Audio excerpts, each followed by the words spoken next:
اب جه حكى لنا ان هو بيلعب مع ابنه لعبه المشاعر، بص له ابنه قال له ايه ده؟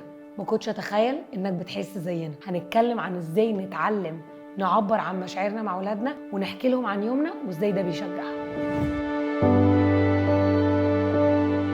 يمكن واحده من مشاكلنا كاهالي ان اولادنا وبناتنا ما بيحكوش بيعدوا ايه في يومهم. لما بتسالوهم حبيبي عملت ايه النهارده، بحس انه عايز يقول لك ماما زي كل يوم، يعني المدرسه ما بيحصلش فيها حاجه جديده، او لو حصل فيها حاجه جديده وعد هاجي اقول لك. يمكن سؤالنا مختلف، محتاج يبقى بيتغير. واحده من الحاجات اللي بنعملها في سيفيلينجز، لعبه سيفيلينجز بتساعد الولاد والبنات والاهالي تعبر عن مشاعرها بشكل مختلف، والسؤال مختلف بيقول حاسس بايه النهارده او حسيت بايه النهارده. ولما يمكن نساله لهم بالطريقه اللي فيه بيطلع مشاعر مختلفه يحكي عنها ويتكلم عنها، ممكن تبقى اسهل له انه يقول جرى ايه في يومه. يعني لو قال مثلا كنت نعسان قوي النهارده في البريك، او لو قالت زعلانه جدا النهارده عشان اصحابي ما رضيوش يلعبوا معايا، وممكن مواقف اكبر يحكوا عنها. بس عارفين واحده من الحاجات اللي بتفرق دايما مع اولادنا بناتنا ان احنا نحكي عن يومنا، ان احنا نقول حصل معانا ايه، ويمكن نستخدم كروت المشاعر كمان ونقول عدينا بايه النهارده وحسينا بايه. وده مبني على حاجه اسمها العلاج المعرفي السلوكي، فكره ان الفكره بيحصل لها مشاعر وبالتالي المشاعر بتخلينا نعمل رد فعل معين. بس لو قلتولي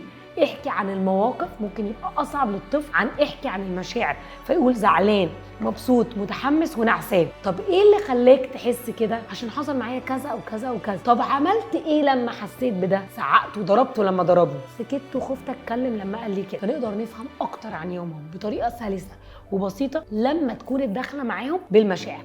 بس كمان اللي بيفرق ان احنا كمان نحكي عن مشاعرنا وعن يومنا. ومره ولد بص لباباه وقال له ما كنتش اعرف انك بتحس زينا، علشان كان مش متخيل ان ابوه عنده مشاعر مختلفه وبيعدي بيها وبيحسها. لما لعب معاه اللعبه وحكى عنها وقالها حس انه قريب ليه، فاطمن يحكي له عن يومه بشكل مختلف.